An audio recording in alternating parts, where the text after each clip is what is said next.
Hello, can you guys hear me?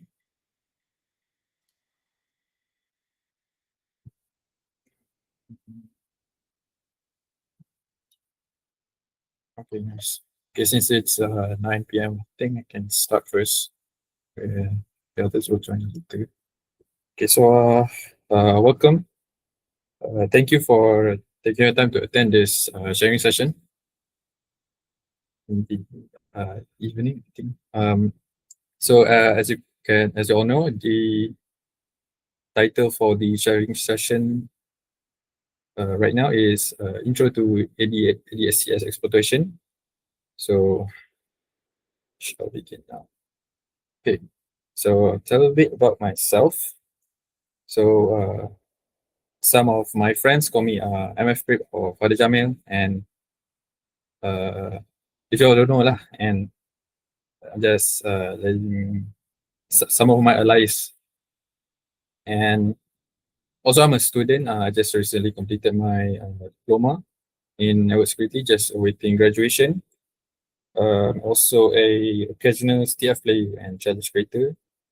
I like to do web and binary exploitation, but right now I'm just focusing on boot to root, specifically on Active Directory. Also, last year I'm an participant of Malaysia Cybersecurity Camp, so I'm an alumni of the last year's camp. And also, for the sorry. Also, I just achieved my certification in web exploitation specialist, which is also the certified bug bounty hunter for the Hack the Box certification. And I also do some write-ups and blog. I also only do CTF write-ups, not personal blogs. My links. So before we begin, I chose this topic because my colleague or friend, I last season of Hack the Box, there's quite a lot of Active Directory machines, and I thought I was prepared enough to do them when, but I was hit hard by reality. I got a reality check, but that didn't stop me lah. So I dug deeper into Active Directory, especially in ADCS. It's a very unique topic for me. It's very foreign lah. It's especially new, and that's one of the reasons where I chose to do some research, and hence the sharing right now.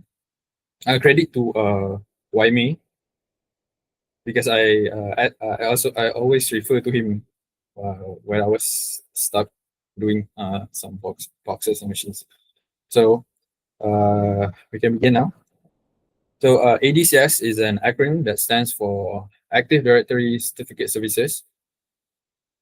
It's essentially a system where Microsoft implemented to. So I have to admit everyone. So it's a system where in Active Directory environment there's an encryption and authentication and digital signatures.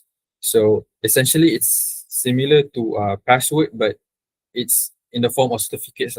So you don't need passwords, but it's using certificates to allow access as a user or a computer.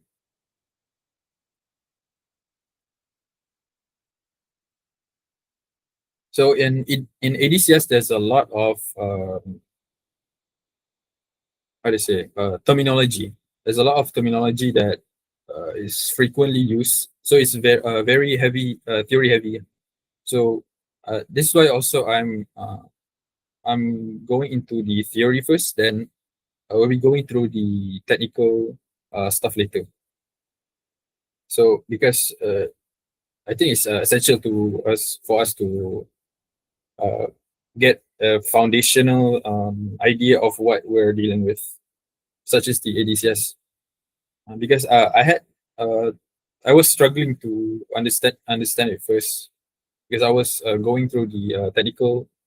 I was like fast tracking through the technical terms first, but I just figured it's an essential piece. So for the first term is PKI, public key infrastructure. So this is a concept that enterprise companies use that uses the encryption method, which is I'm sure you're all familiar with the general methods of encryption. There are two types. There's symmetric encryption and asymmetric. For symmetric, it uses the same key to encrypt a message, and the asymmetric encryption uses two different keys, which is the public key and the private key.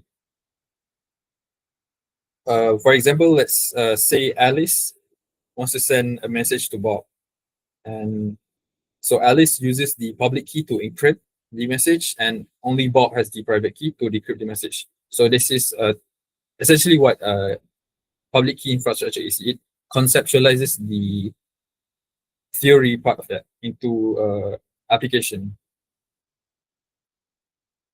And for the PKI, it also has its components. We have the key pair, like the one I showed you earlier, the public key, private key. And we have the CA, certificate authority, and digital certificates. I'll be going through this the next slide. So this is what a digital certificate looks like. It's also the CA, which okay, I'll explain what the CA is first. Okay, so the CA stands for certificate authority. Is you can think of it as like an office. This office has a higher authority that can distribute or issue certificate, which are authentication signatures, digital signatures, to users or computers that request them.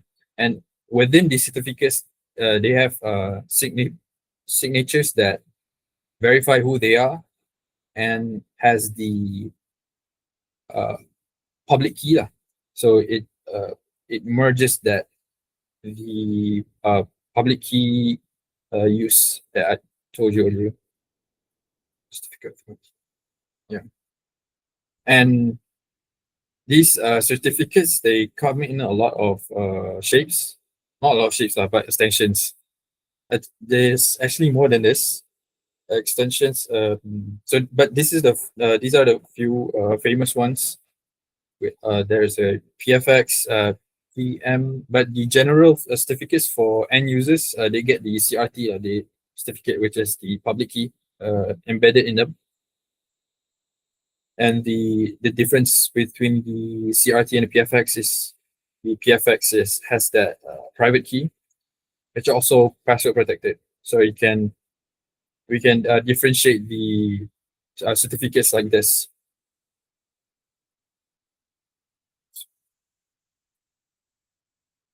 Now we get to the CA. As I told you earlier, the CA, which acts like an office that has an authority to distribute and issue certificates, and within the CA, there's a structure for itself. There's like little CA, let's call it that. But the head, the upper CA, it's called the root CA. Root CA. It has the lower CA, which is the sub CA, which is also called enterprise CA. So when you configuring the ADCS, there's a root CA, there's an enterprise CA. So root CA is the head, and enterprise CA is the henchman below. So this enterprise CA is used to issue certificates to end users like users that request certificates and computers.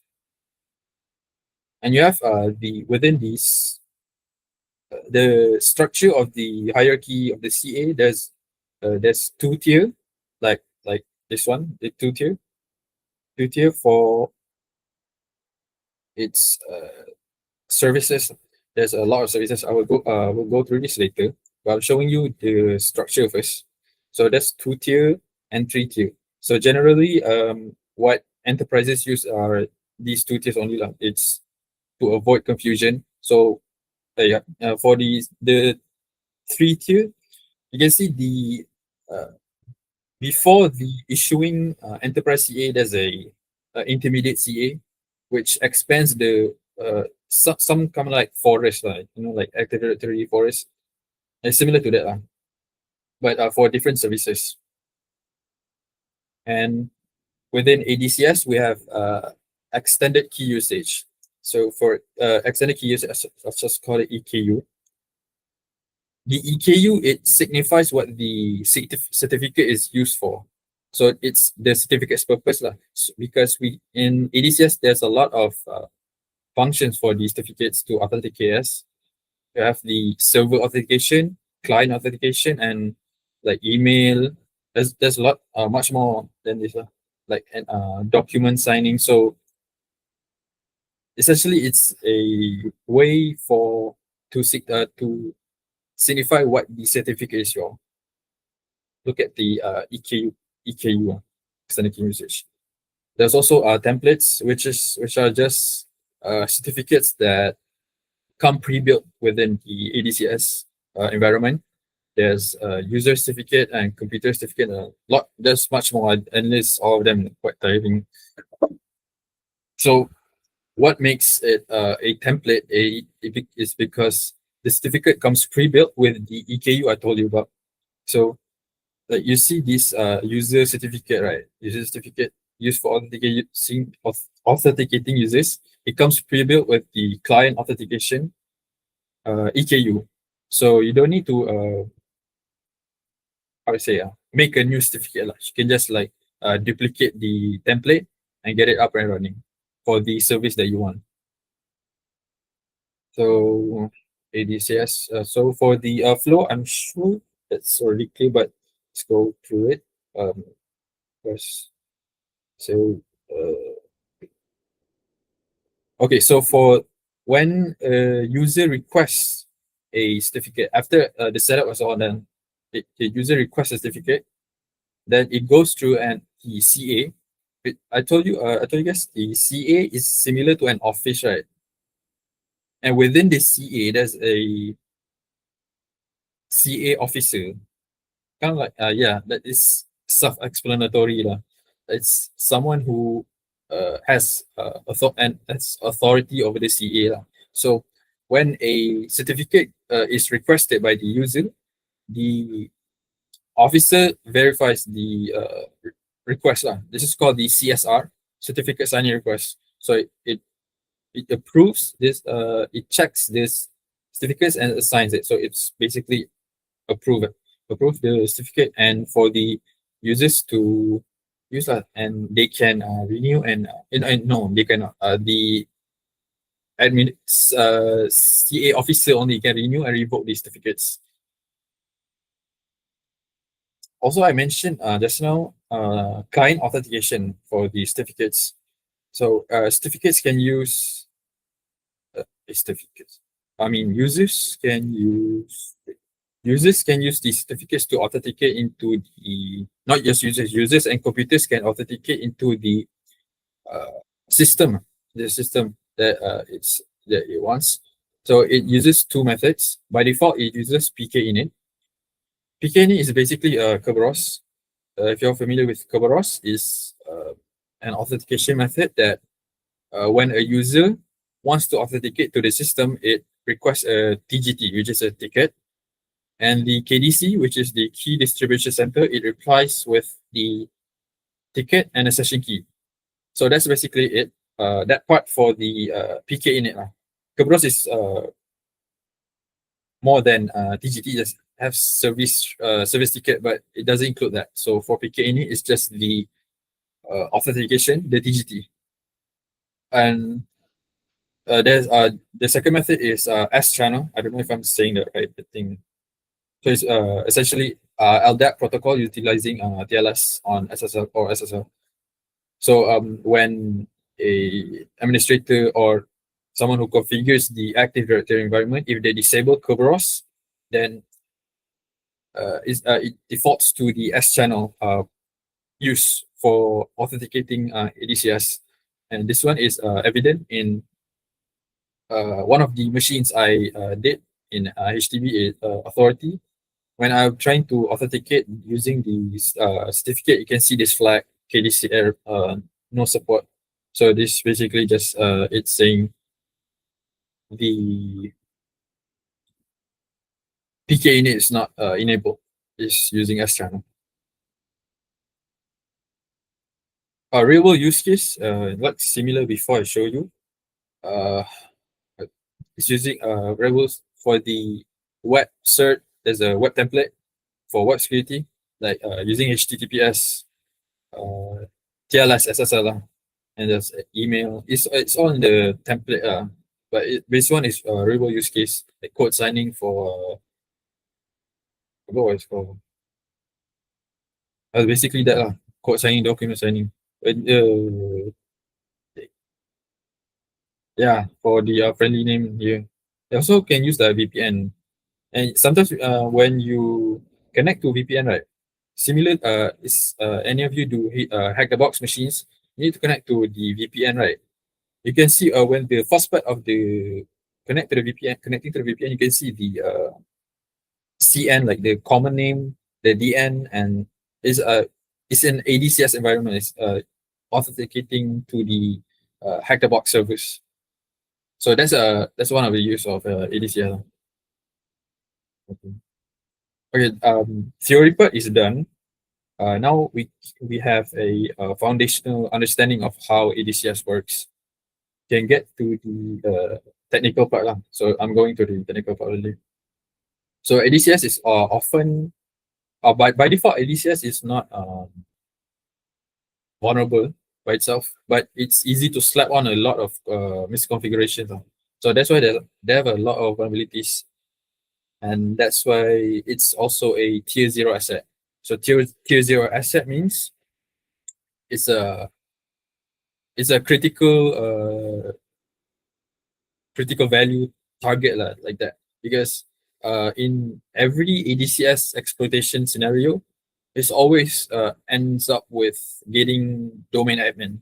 So you know what when you get domain admin, is already game over. We can establish persistence also. Yeah, for the ADCS, let's say a user already has a vulnerable, no, yeah, vulnerable misconfiguration. Like they exploit it already. They have a cert, they have a cert with a private key.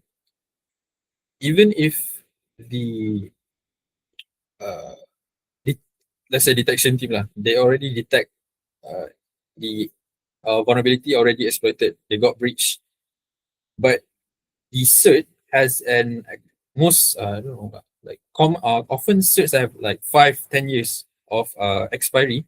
So no matter what they do, there are, of course, there's ways to mitigate this, but even if they change the password for the uh, target, but the attacker can still authenticate as domain admin as long as they have the cert, and that leads to trust chain abuse. So in ADCS, there's two targets. I think one is the template.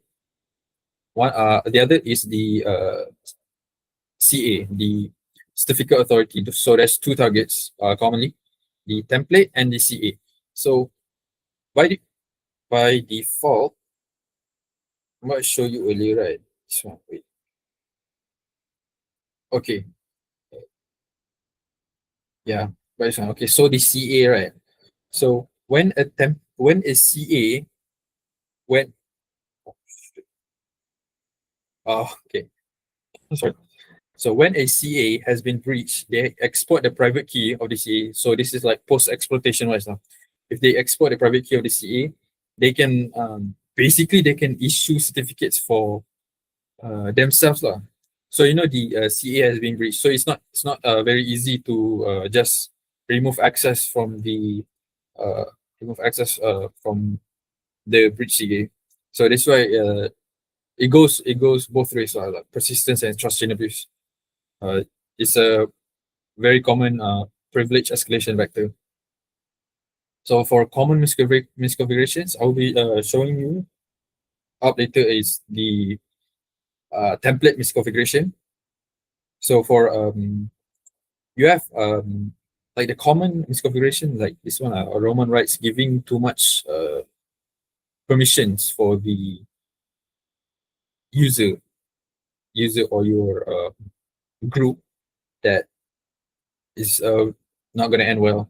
You have SAN abuse, which is a SAN stands for subject alternative name, which means the that the person or the end user that requests the certificate can inject a this description like subject like subject of the user who he wants to impersonate.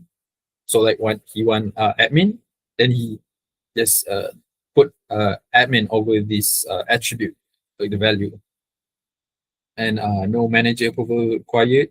I told you earlier, like the CA acts as an office, but there's no officer, so there's no one to verify the certificate that the CSR, the certificate signing request that goes through. So when there's no one to verify, it's quite dangerous. And the misuse of EKU. So these five are the common dangerous EKU.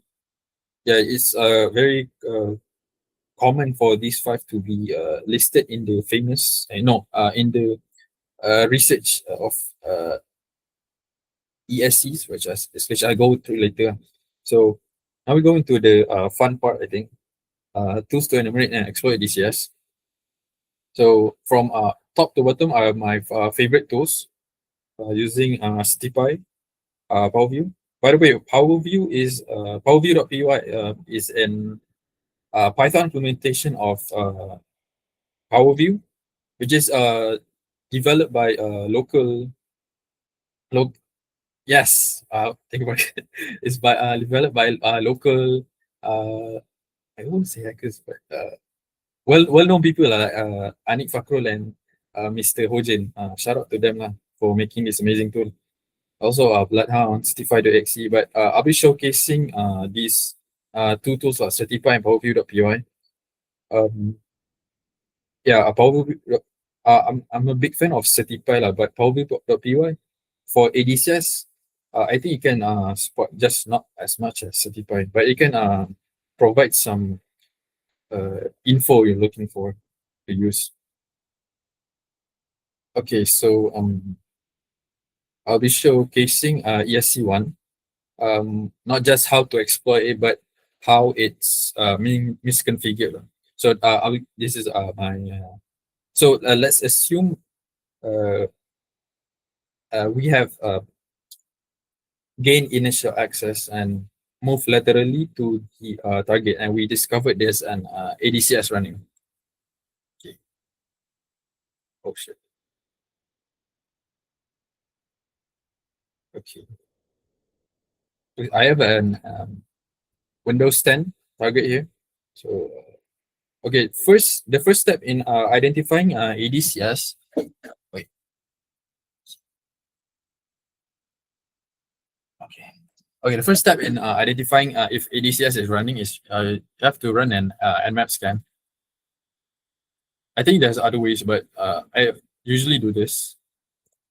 But forgot what port is running on. Wait, scan is yeah.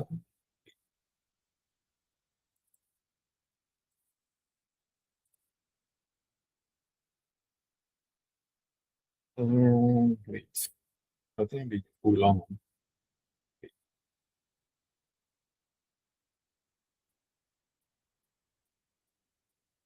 I think I'll just show ESC1 just for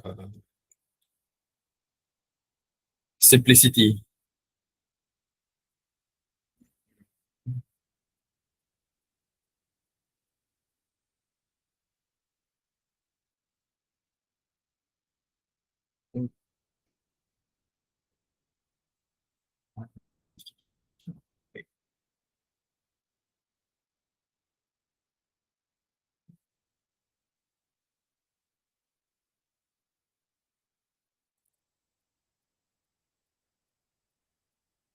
Okay.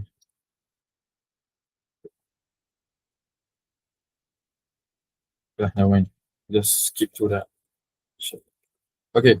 So yeah, it's taking time. Yeah, sorry. Okay, so are we using Certify? There's a lot of tools for Certify to uh, on ADCS, I guess I'd say that. But uh, for initial first, we need to find. Okay, let's just this is for to enumerate ADCS on the target lah. So it's also taking its time. Okay, let's go through here first. Okay, I think on LDAP. Yeah, on LDAP and LDAP SSL. You can see this to identify ADCS, you can see the common name like the issue here. You can see the CA. So when you see the CA with the encryption over here, you can already deduce that ADCS is running on the target. Okay, that's that.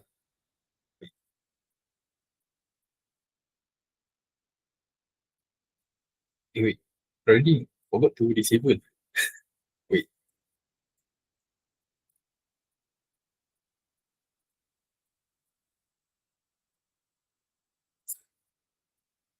yeah.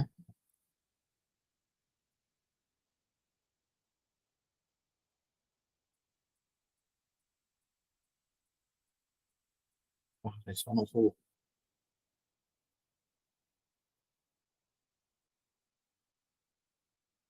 Yeah, okay, I forgot to delete. Okay, anyway. Yeah.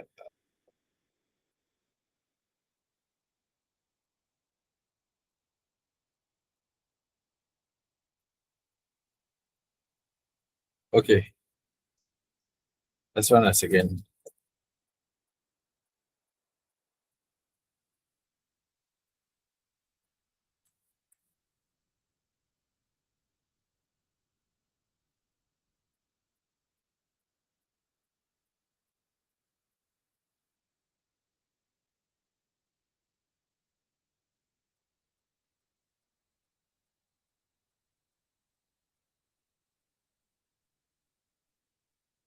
Yeah, yeah. I showed earlier here. Initial access. So we assume we have initial access here. JJ Salman and password 123. And we have obtained valid credentials that let's say okay each one by one. Sekejap. Okay.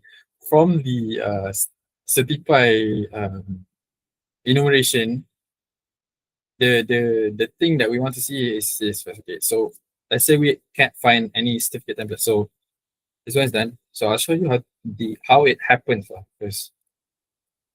So this one can click no vulnerable search. So if your system are running ADCS shows that, then that's a good green flag. Okay.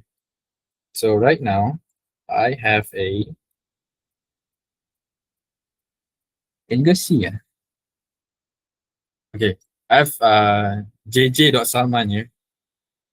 Also Jamil is a member of the cert publishers, which means he can publish certs, he can enroll certs. Okay. But I haven't given that permission yet. So we want to do that. Where is it? Okay. So here, there's a lot. This is a list of templates that I showed you earlier in the example. This is a full list. I think there's more. Okay. Let's say we want to use the computer template, right? We duplicate the template. Use duplicate template, and we see the wait before we duplicate. Show you property first. See. Okay. First, the subject name to ESC1, the vulnerability that we are trying to configure is called ESC1. So what ESC1 happens is the core vulnerability in ESC1 happens when this option is enabled, supply request. See, when you try enable, it gives you a warning because not only it's this setting is dangerous, our just- oh yeah, okay. So you can see this option, right? CA certificate manager approval. We are not enabling this. Means the CA officer doesn't get to verify our the certificate request that we are about to make. So that's two. That's two. It's a series of vulnerabilities lah. It's not just one, but the core vulnerability for ESC one is this lah, supply and request. So it's a sand injection lah, some sort. Supply and request, no manager, and oh yeah, okay, let's give it a name. Not vulnerable set. That's that. And security. Okay. So right now, we want to make sure the cert publisher has permissions to publish the cert, to enroll the cert. Okay. And we give him enrollment rights. So this is 3. So this by default is not a vulnerability lah, but you can see how when users gain access and move laterally in systems, they can get to users that has group permissions like this. So that's 3, and one more is I think that's it. 3, right? Oh yes, extension. So this is the EKU part. So you can see these application policies. They have 2 EKUs, client authentication and server authentication. So what we want is client authentication. It can be any of these lah. Sorry, it can be any of these actually. 5, but those are different ESCs lah. But for ESC one, it can be client authentication or smart card logon. It's same thing for end users to authenticate. So we click apply. Okay. New cert name. Not variable cert 2. Okay. Okay, so now we have a template. Now we need to issue the template.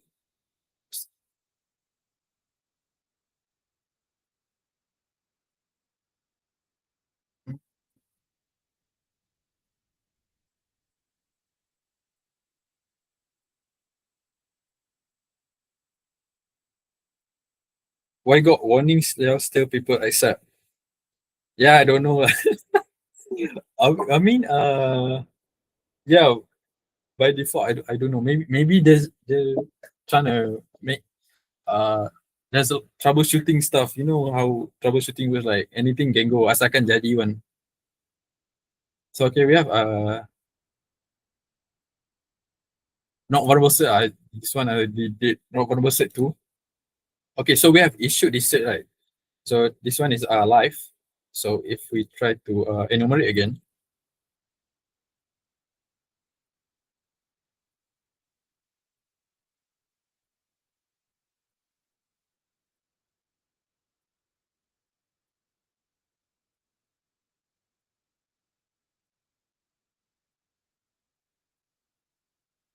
what is the CVE ID for this? I don't think this is a CVE. Yes, one is it CVE? Yes, one. CVE.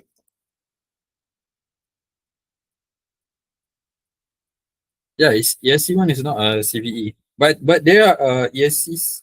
I think ESC 7. I think is a CVE. Not sure. Yeah, correct. Just miscalculation, not CVE. I forgot which ESC has that CVE. So okay, right now we have we can see this vulnerability ESC one. It's enrollee supply subject. Okay, before we get to the certificate request, let's look at the flags lah, like the attributes. Okay, so you can see the template name, our template, not vulnerable set 2, and the enrollee supply subject is true, which means the we can inject the target user of who we want. Like in this case, we want administrator lah. So that allows us to do so. And the EKU client authentication. So everything that checks out, we can check over here to make sure what ESC we are. I mean, of course, it shows up, but we want to make sure what the attributes are in our favor. So you can also see here, manager approval false. Yeah, so all checks out. You can see this validity period, right? You can use for persistence, yes, 1 year certificate. So this certificate can be used for 1 year to access as DA, as dominant name. Also last one, Roman rights, cert publishers. Yeah. Okay, so to uh, exploit this, first we need to request a certificate. Okay, nice. I already did one. Okay, but it's it right. Target template. Yeah, I think the right one. Okay. You might wonder how I got this SID, which is security identifier. Security identifier is a unique value for I think forgot what for users and stuff but it's a unique value for that. It's like a unique ID unique ID some sort. But how I got this right? Because using Certify, you cannot uh directly find this, but you need to use tools like PowerView. So this is where PowerView comes in, especially PowerView.py, because the default PowerView is only applicable. It's in PowerShell script, right? It only works if we have remote access. Like in this case, imagine if we don't have code execution, we don't have access as a normal user. We only have remote access. So this is where PowerView.py comes in. Wait, show PowerView. PowerView. Okay, so using PowerView.py is very easy. It's like the normal PowerView, but remotely lah. Also very interactive, very fun to use. Okay, okay, we want the SID, right? Okay. So it's if you're familiar with LDAP querying, it's similar to that. You just use LDAP query. In this case, it's get domain user and the identity of the target we want. In this case, it's administrator.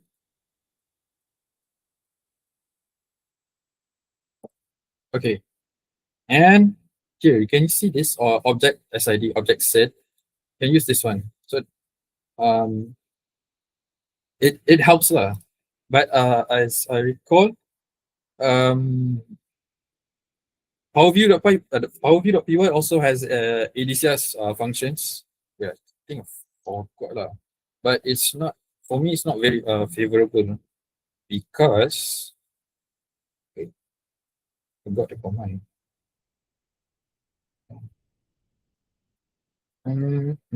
Get to okay. Remember it. Get domain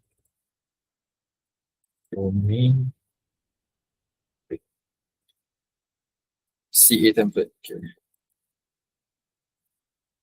Template. So when you okay, vulnerable. Okay, using PowerView also can see, but I think the downside is we cannot it cannot auto identify what ESC it belongs to, because I think for beginners this one is quite hard. It's also a lot of stuff can be overwhelming. So you can compare because the vulnerability that it highlights is only this certificate template with vulnerable configuration. So it doesn't exactly specify what ESC is, unless you can manually look at what's off. Also, you can compare with PowerView, HTTP. You can see like the permission groups that has permission, the security groups have permissions. It shows the name, but in comparison to the power view, it only shows the SID. So it makes it kind of hard to see. But it's not a bad thing. I mean, you get to know the SID and for later purposes, I think. But it really helps in identifying attributes of a user and such. So that's a overview. Okay. So I have already have this SID edit. The request. Oh shit. Oh shit. My bad. Wrong template.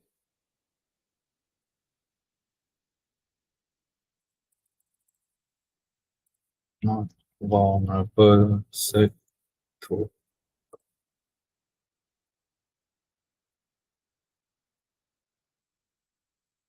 Wait, is it correct? Not vulnerable set to. Ay, ay, ay.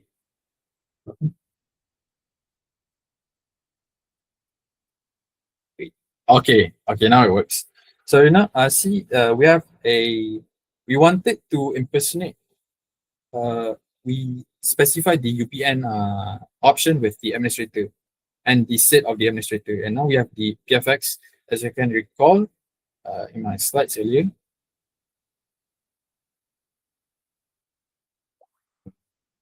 the PFX file is a certificate with a private key. So essentially, we have the private key of the administrator. This is already GG So now we can use the auth function to authenticate. Now we have the NTLM hash and the catch file. So remember when I set ADCS authenticates as using PK init. So this is the thing. The cache is a TGT, a ticket. So this is a ticket, like Kerberos ticket. So if you wanted to authenticate using Kerberos to either, let's say, get a shell, can use this Kerberos without a password. Just use the ticket. Export to env. Yeah, export to env lah. But right now we have the NTLM hash. Want the NT hash? Can use the NT hash. Use evil win RM on the target.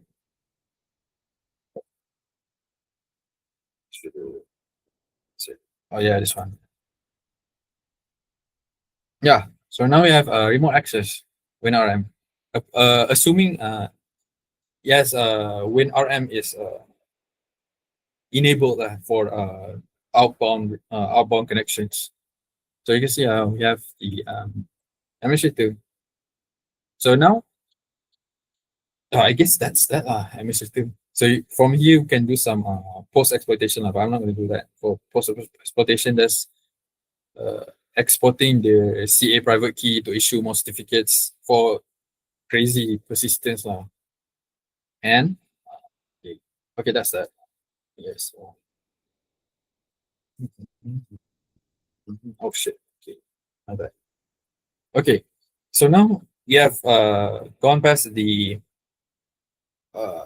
exploitation. Now we wanted to detect it. So one of two event IDs that send up these event IDs are not a red flag, but you have to look at the content itself. So you look at event viewer.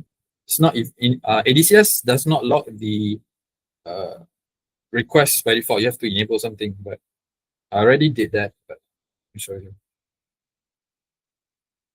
Security. Okay, I'm gonna just connect. Wait, but clear nanti hilang lah. What is it? Okay. Yeah, this one. I didn't clear it before. Okay, never mind. Okay, so you see this one, right? 4886, right? Yeah, 486 and 487. You see the requester here? You can see it. It's my JJ Salman. JJ Salman, and you can see the subject alternative name that it's requesting us here. principal name administrator. So if detection sees this as already a red flag lah, let alone 4887 where it's getting the anti-alarm hash. Yeah, authentication service anti-alarm. 486, 487. So yeah. Can make sometimes I think you can make a rule to find the principal name here. Yeah. I'm just showing even you know any begin detection. Now for prevention, yeah, we just do the opposite of what I did to misconfigure it lah. Disable the subject alternative name, restrict permissions, disable unnecessary templates, and remove the client authentication EQ if possible. Because anything that lets the end users to authenticate is quite dangerous and should be looked into. Also, there's a tool, open source tool that can fix common ADCS misconfiguration. It's about locksmith. I think there's more tools like the PSPKI audit. Where is it? Yeah, this one, PSPKI audit. This one also can fix it. But this one, I think it looks easier. Locksmith has few options to look into. So that's for prevention. I think yeah, that's all for me.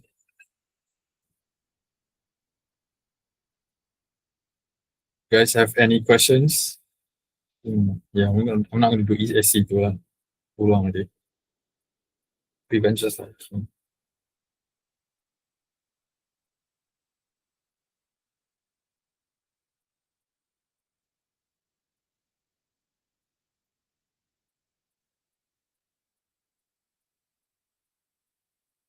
Hey, boss pergi power lah Marcus.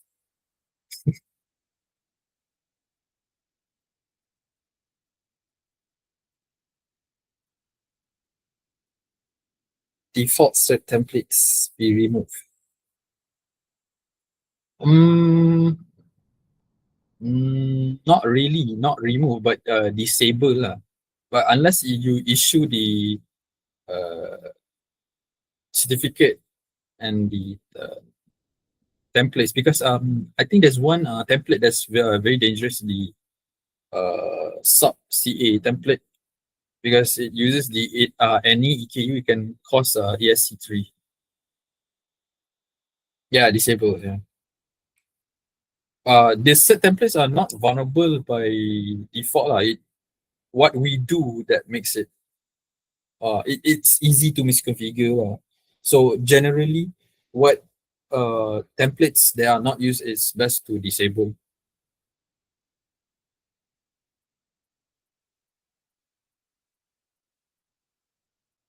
Is there any extra protection feature like protected users we can use for ADCS? Wait, is there any extra protection feature like protected users we can use for ADCS? Protected users? Don't know about that. Never heard. Protected users.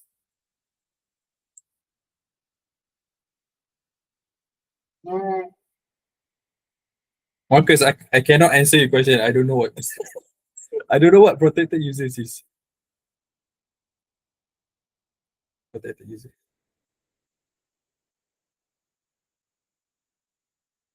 For AD1 macam enforce authentication policy. Protected users. Protected. Oh shit. Oh, I don't know about this one. Protected users. I don't know, dude. So far. Protected users. This is the first time I'm hearing about it. Protected users group. Like, yeah, firewall can okay.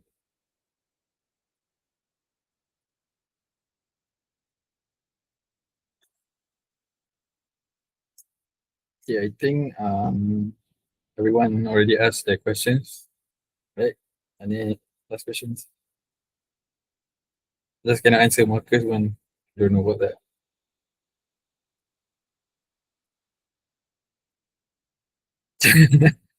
Yeah, that's also lah. Password policy is very important lah. There's a lot of tiny little misconfiguration, not like this little stuff can chain the whole way to domain admin. You see, like weak password, over permissive permissions, then pop up domain admin already. So yeah, the little things matter.